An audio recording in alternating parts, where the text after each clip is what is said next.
नमस्कार, म सन्तोष सुप्रेती। यहाँहरू समक्ष मैले फाइनान्स सब्जेक्टको कस्ट अफ क्यापिटल च्याप्टरको ट्यु सोल्युसन पार्ट 2 लिएर उपस्थित भएको छु।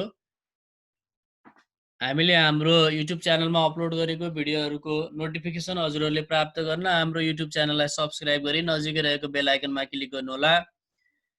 ट्यु 2071 Himalayan company has the following capital structure which is considered to be optimal भनेको छ, जसमा डेट हामीलाई 25% दिएको छ, प्रिफर्ड स्टक 15% दिएको छ, कमन स्टक 60% दिएको छ र टोटल क्यापिटल 100% हुन्छ।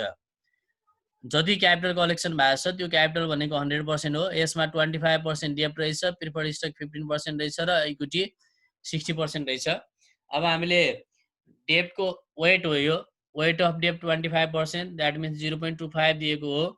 Weight of preferred stock 15%, that is 0.15 and weight of common stock 60%, that is 0.6 यो दिएको हो।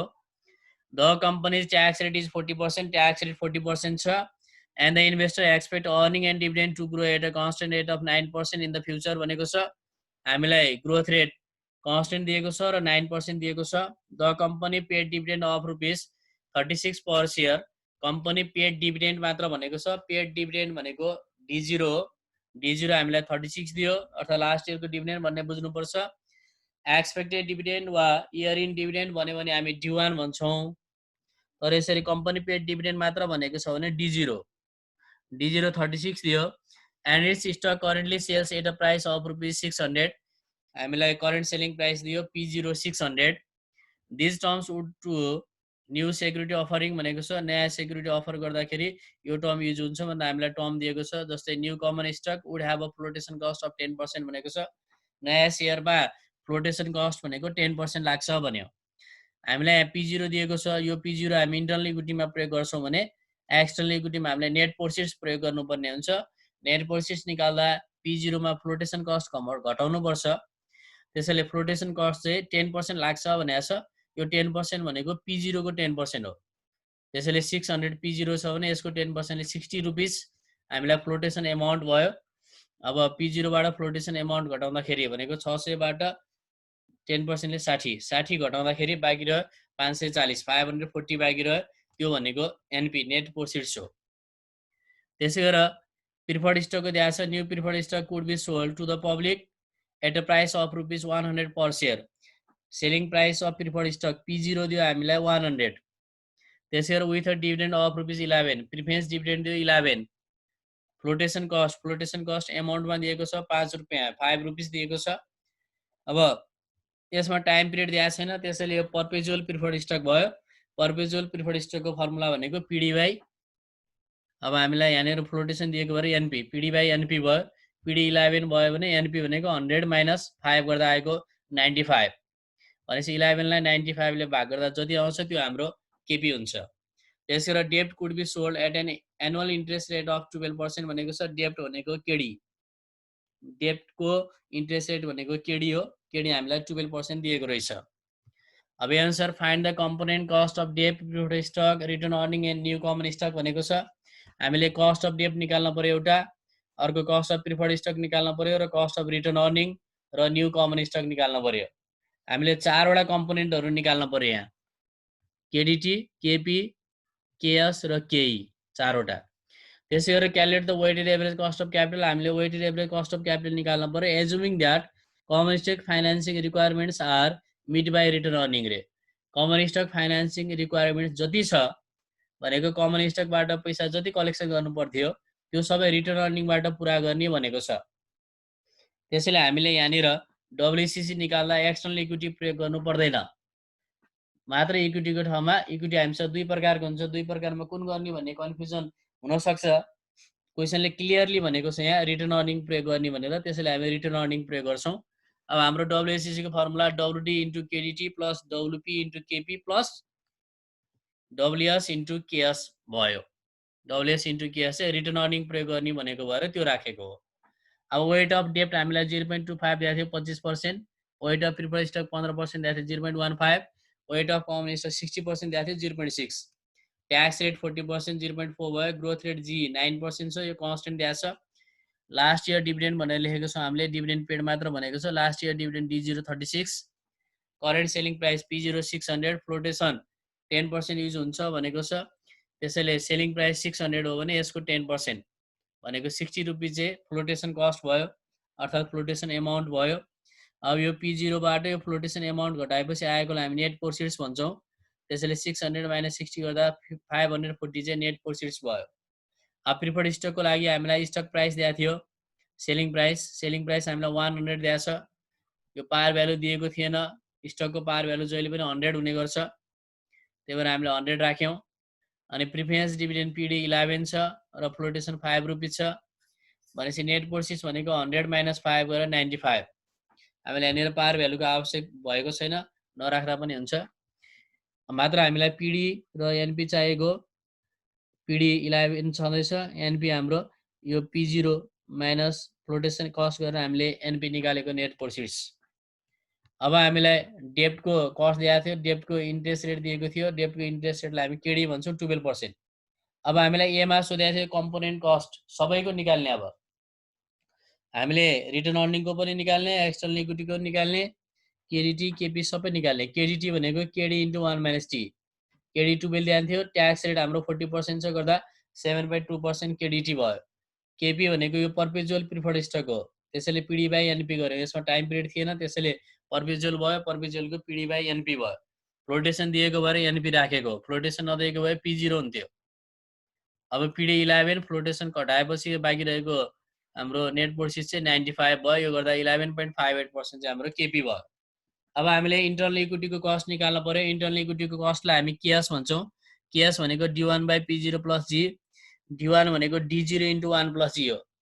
त्यसैले D0 36 थियो भने इन्टु 1 प्लस ग्रोथ रेट 0.09 थियो divide P0 600 plus growth rate 0.09, यो गर्दा हाम्रो 39.24 D1 भयो अनि डिभाइड 600 प्लस अनि G भनेको 0.09, यो गर्दा 15.54 0.1554 द्याट इज 15.54% चाहिँ KS। यो भनेको कस्ट अफ इन्टरनल इक्विटी भयो। अनायसनमा भएको रिटर्न अर्निङको कस्ट। अब कस्ट अफ एक्सटर्नल इक्विटी अर्थात् न्यू कमन स्टक, यसको भनेको K by D1 by NP। यो इन्टरनल इक्विटीमा फ्लोटेसन युज हुँदैन त्यसैले P0 लेख्ने, एक्सटर्नल इक्विटीमा फ्लोटेसन प्रयोग हुन्छ त्यसैले NP लेख्ने हो, प्लस G 36 × 1 प्लस 0.09 भनेको D1, D0 × 1 प्लस G गरायो डिभाइड P0 को ठाउँमा हाम्रो NP प्रयोग हुने भयो, NP 540 प्लस ग्रोथ रेट 0.09, यो गर्दा 0.1627 द्याट इज 16.27% चाहिँ KE आयो, कस्ट अफ एक्सटर्नल इक्विटी। अब WACC निकाल्दा क्वेसनले हामीलाई रिटर्न अर्निङ प्रयोग गर्नु भनेको छ। कमन स्टक सबै रिटर्न अर्निङले फुलफिल गर्छ भनेको छ, त्यसैले हामीले WD × KDT plus WP × KP plus WS × KS गर्यौँ। हामीले KDT यो 7.2 माथिको ल्याएर राख्यौँ, KP 11.58 यो ल्याएर राख्यौँ र KS इन्टर्नल हो, यो कस्ट अफ इक्विटी इन्टर्नल हो, KS भन्छौँ हामी। यो 15.54 ल्याएर राख्यौँ, यो KE 16.27 को यहाँ WACC मा काम भएन।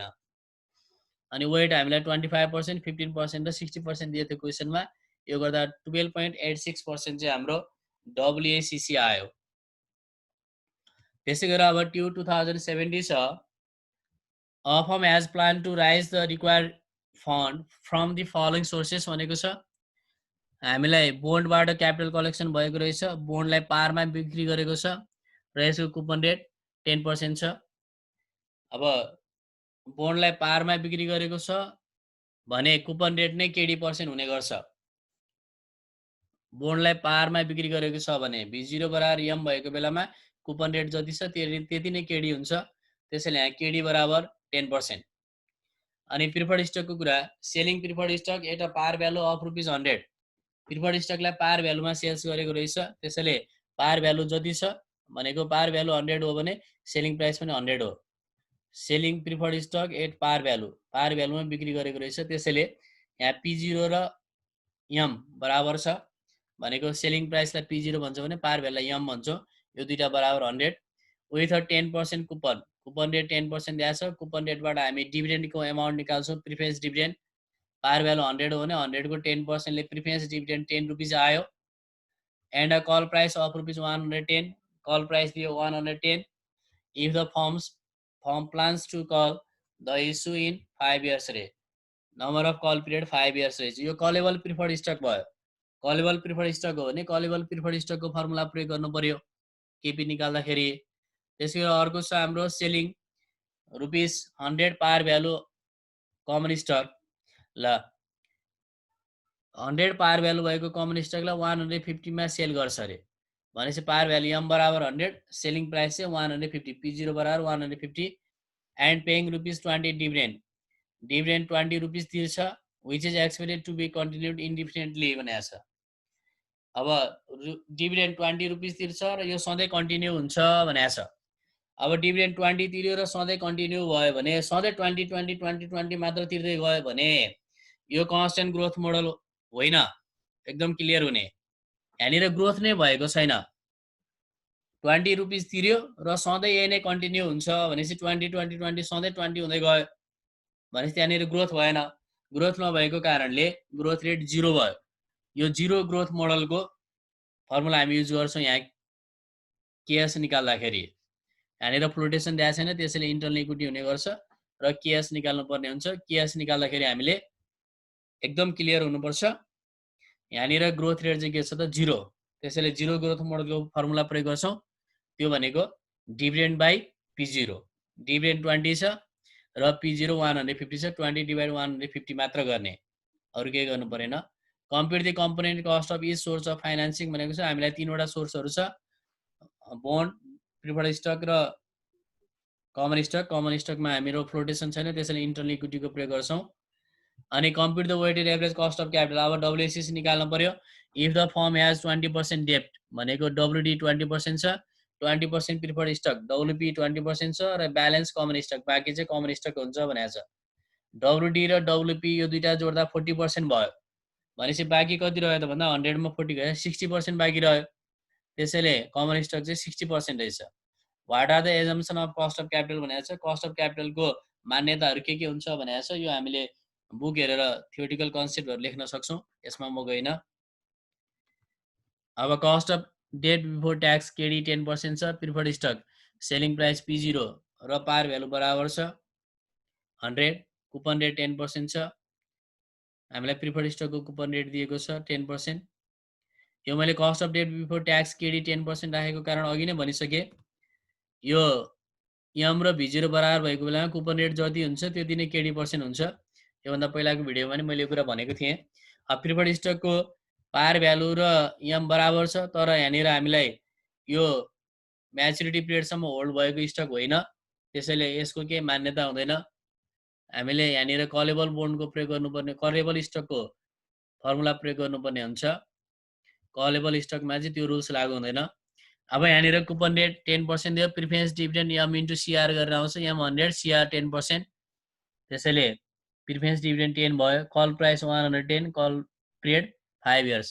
अब हामी कलेबल प्रिफर्ड स्टकको फर्मुला प्रयोग गर्छौँ। कमन स्टकको पार भ्यालु 100 दियो, P0 150, डिभिडेन्ड एमाउन्ट 20 छ र डिभिडेन्ड ग्रोथ चाहिँ 0 छ। अघि मैले यो कुरा क्लियर गरिसकेँ। अब केडिटी भनेको केडी इन्टु 1 - टी हो। एकदम हामी यहाँनिर क्लियर हुनुपर्छ। क्वेसनमा ट्याक्स रेट दिएको छैन त्यसैले 0 राख्यौँ। क्वेसनमा ट्याक्स रेट दिएको छैन त्यसैले 0 राख्यौँ। ट्याक्स नलगाएको रहेछ अर्थात् ट्याक्स रेट 0 रहेछ। अब यो फर्म भइसकेपछि ट्याक्स रेट चाहिँ लगाउनु पर्ने थियो, तर क्वेसनमा ट्याक्स रेट नदिएको कारणले हामीले 0 मान्यौँ।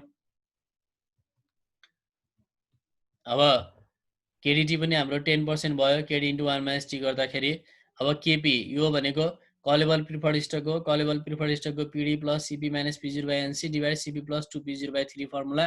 पिडी 10 छ, सिपी 110 छ, P0 100 छ, divide N C number of call period 5 years छ, divide 110 plus 2 into P0 by 3। यो गर्दाखेरि हाम्रो 11.61% आयो।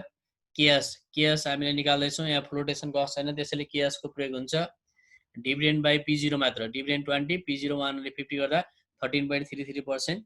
अब डब्ल्युएससीको कुरा आयो, क्वेसनमा हामीलाई वेट दिएको थियो 0.2, डेप्टको भने प्रिफर्ड स्टकको नि 0.2 र इक्विटीको चाहिँ ब्यालेन्स भनेको थियो।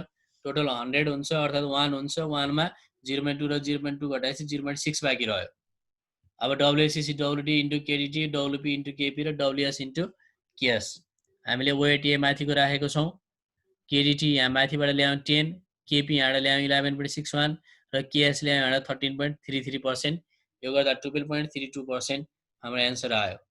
अब T 2068 XYZ company has the following capital structure which it considers to be optimal भनेको छ डेब्ट, वेट अफ डेब्ट हो यो 30%, यो preferred stock weight of preferred stock हो 10% र टोटल हाम्रो 100 मा बाँकी रह्यो कमन स्टक चाहिँ 60%, अर्थात् कमन स्टक पनि दिएको छ 60%, 0.3 वेट अफ डेब्ट, 0.1 वेट अफ प्रिफर्ड स्टक र 0.6 weight of common stock.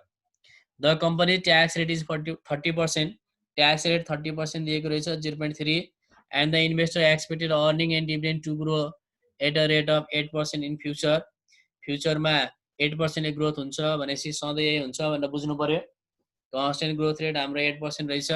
The company paid of ₹7.20 per share last year dividend दियो D0 7.20, यसलाई हामीले D1 बनाउन D0 × 1 + G गर्नुपर्ने हुन्छ। हाम्रो ग्रोथ रेट 8% छ, D0 7.20 छ, यसबाट हामी D1 निकाल्छौँ फर्मुला प्रयोग गर्नको लागि। And it's stock sells at a price of ₹120 per share, selling price of stock दियो 120. These terms would apply to new security offering. New common stock would have a flotation cost of 10%. नयाँ share issue गर्दाखेरि चाहिँ flotation 10% लाग्छ भन्ने कुरा आयो। New preferred stock could be sold at a price of ₹100 per share. नयाँ preferred stock चाहिँ 100 रुपिसमा सेल्स गर्न सकिन्छ with a dividend of ₹11, dividend 11 rupees हुन्छ, फ्लोटेसन कस्ट चाहिँ 5 पर सेयर पर्छ भनेको। यो selling price of preferred stock भने P0 100 दियो, प्रिफरेन्स डिभिडेन्ड 11 दियो र फ्लोटेसन कस्ट 5 रुपियाँ दियो भनेपछि नेट प्रोसेस भनेको 100 P0 माइनस फ्लोटेसन एमाउन्ट गरेर आउँछ। त्यसैले 100 मा 5 घटाएपछि 95 चाहिँ नेट प्रोसेस NP भयो। अब PD बाई NP गर्यो भने हाम्रो KP हुन्छ, कस्ट अफ प्रिफर्ड स्टक हुन्छ। त्यसैले PD 11 भयो र NP भनेको यो 100 माइनस 5 गर्दा 95, 11 डिभाइड 95 गर्दा KP आउँछ। त्यसै गरेर डेब्ट could be sold at an annual interest rate of 12% भनेको छ। डेब्टको इन्ट्रेस्ट रेट भनेको KD 12% दियो। Required find the required component cost and calculate the weighted average cost of capital. Stock financing are all met by return earning रे, स्टकको सबै पैसा return अर्निङबाट प्रयोग हुन्छ भन्यो। हामीलाई कम्पोनेन्ट कस्ट सोधेको छ, हामी कम्पोनेन्ट कस्ट निकाल्छौँ। कम्पोनेन्ट कस्ट निकाल्दा KDT KP र यहाँनिर फ्लोटेसन कस्ट पनि दिएको छ सेयरमा। हामीलाई कमन स्टक भनेको इक्विटी हो, इक्विटीको के दिएको छ त फ्लोटेसन कस्ट दिएको छ। त्यसैले एक्सटर्नल इक्विटी पनि निकाल्न सक्छौँ हामी र इन्टरनल इक्विटी पनि निकाल्न सक्छौँ। इन्टरनल इक्विटीको कस्ट, एक्सटर्नल इक्विटीको कस्ट र अनि कस्ट अफ डेब्ट आफ्टर ट्याक्स KDT र cost of preferred stock KP, चारवटा निकाल्छौँ कम्पोनेन्ट कस्टमा। र WACC निकाल्दाखेरि हामीले यो कमन स्टक फाइनेन्सिङ निड्स चाहिँ सबै रिटर्न अर्निङबाट पुरा भएको छ भनेपछि हामी रिटर्न अर्निङको मात्र कस्ट राखेर WACC निकाल्छौँ। WD × KDT plus WP × KP plus WS × KS मात्र गर्छौँ। एक्सटर्नल इक्विटीलाई हामीले त्यहाँनिर छोडिदिन्छौँ। यो कमन स्टक भन्नु, अर्डिनरी इक्विटी, अर्डिनरी सेयर भन्नु र इक्विटी सेयर भन्नु एउटै हो है, त्यहाँ हामी क्लियर हुनुपर्छ। कमन स्टक, अर्डिनरी सेयर वा इक्विटी सेयर त्यो भनेको एउटै हो। प्रिफर्ड स्टक भनेको प्रिफरेन्स सेयर हो। डेब्ट भनेको डेब्टलाई हामी डिबेन्चर पनि भन्छौँ, बोन्ड पनि भन्छौँ। त्यो कुराहरू क्लियर हुनुपर्छ। हामीलाई रिक्वायर्डमा फाइन्ड द कम्पोनेन्ट कस्ट सोधेको छ एउटा, र अर्को हामीलाई छ calculate the weighted average cost of capital. यो हामीलाई रिक्वायर्ड अगाडि नै आइसकेको छ, हामी यसलाई इरेज गर्छौँ। यो हामीलाई बढी टाइपिङ भएछ। ल गिभनमा यो छ। अब हामीलाई वेट अफ डेब्ट WD 0.3 दिएको छ, weight of preferred stock WP 0.1 दिएको छ, वेट अफ कमन स्टक 0.6 दिएको छ, ट्याक्स रेट 30% छ। ग्रोथ रेट, स्टकको ग्रोथ रेट इक्विटी सेयरको ग्रोथ रेट हो यो। इक्विटी सेयरबाट पाउने डिभिडेन्डको ग्रोथ रेट 8% दिएको छ 0.08। Last year dividend 7.2, current selling price P0 120, flotation cost 10%, that is 10% of selling price हो। सेलिङ प्राइस हाम्रो 120 छ, यो भनेपछि 12 भयो। 120 मा यो 12 फ्लोटेसन एमाउन्ट घटाएपछि नेट प्रोसेस आयो NP 108। प्रिफर्ड स्टकको सेलिङ प्राइस दिएको छ P0 100, पार भ्यालु दिएको छ 100 भनेको यो पार भ्यालु हामीले माने हो। क्वेसनमा हामीलाई पार भ्यालु दिएको छैन 100 मान्ने। अनि प्रिफरेन्स डिभिडेन्ड 11 दिएको छ, फ्लोटेसन कस्ट दिएको छ हामीलाई ₹5, अनि नेट प्रोसिड निकाल्दा यो हाम्रो P0 माइनस फ्लोटेसन एमाउन्ट गर्नु पर्यो 95 चाहिँ नेट प्रोसिड्स भयो। अब डेटको इन्ट्रेस्ट रेट दिएको छ 12%, जसलाई हामी केडी भन्छौँ। केडी भनेको केडी इन्टु 1 माइनस टी गर्दा 8.4% आयो। केपी भनेको पिडी बाई एनपी हो, पिडी 11 र एनपी 95, यो गर्दा 0.1158 भयो, त्यो भनेको 11.58%। यो केपी हाम्रो क्वेसनमा हामीलाई पर्पेचुअल प्रिफर्ड स्टक दिएको छ, एकदम याद गर्ने। पर्पेचुअल प्रिफर्ड स्टक भनेको टाइम पिरियड नदिएको, टाइम पिरियड दिएन भने त्यसलाई हामी पर्पेचुअल भन्छौँ, म्याचुरिटी पिरियड नदिएको स्टक हो यो। त्यही अनुसार हाम्रो यो पर्पेचुअल प्रिफर्ड स्टकको फर्मुला हो पिडी बाई एनपी, 11/95 गऱ्यौँ हामीले, यो गर्दा 11.58% आयो। क्यास इन्टरनल हो, यो इन्टरनल भएपछि D1/P0 प्लस जी, D1 हाम्रो D0 इन्टु 1 प्लस जी गरेर आउँछ, D0 7.2 छ, इन्टु 1 प्लस जी भनेको ग्रोथ रेट 0.08 दिएको छ, यो डिभाइड P0 भनेको 120 प्लस जी भनेको 0.08, यो गर्दाखेरि हाम्रो D1 7.776 आयो, डिभाइड P0 प्लस जी, यो गर्दा 14.48% भयो। अब केई cost of external equity D1/NP गर्नु पर्यो। D1 भनेको D0 इन्टु 1 प्लस जी हो, नेट प्रोसिड 108 दिएको छ, प्लस जी भनेको 0.08 छ, यो गर्दा 0.152, द्याट इज 15.2%। अब डब्लुएसएस निकाल्नु पर्यो रिटर्न अर्निङ प्रयोग गरेर, त्यसैले W D into K D T plus W B into K P plus W S into K S, internal मात्र प्रयोग गर्छौँ हामीले यहाँ, क्वेसनले इन्टरनल मात्र युज गर्ने भनेको छ। त्यही अनुसार वेट 0.3, 0.1 र 0.6 थियो, हामीलाई क्वेसनमा गिभन थियो। केडिटी हाम्रो यो माथिबाट आयो 8.4%, केपी 11.58% र हाम्रो क्यास इन्टरनल राख्यौँ 14.48%, यति गर्दा 0.1237, 12.37% हाम्रो एन्सर भयो। आजलाई हाम्रो क्लास यति नै गर्छौँ। हस् त, धन्यवाद।